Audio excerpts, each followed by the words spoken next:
24च्या विधानसभेची मतमोजणी झाली। या मतमोजणीमध्ये प्रचंड मताने 31,800 मतांनी या ठिकाणी विजय घोषित केला। या घोषित्या मागलं कारण काय?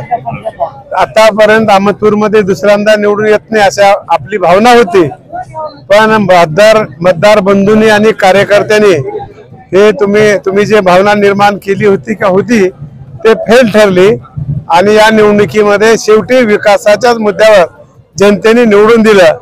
काही लोकांनी या निवडणुकीमध्ये जातीचा वापर करायचा प्रयत्न केला, पण त्याला बगल दिली आणि विकास हाच मुद्दा घेऊन या जनतेने बहादर मतदारांनी विकासाच्याच बाजूने कौल दिला। त्याबद्दल जनतेचे मी आभार मानतो। बाबासाहेब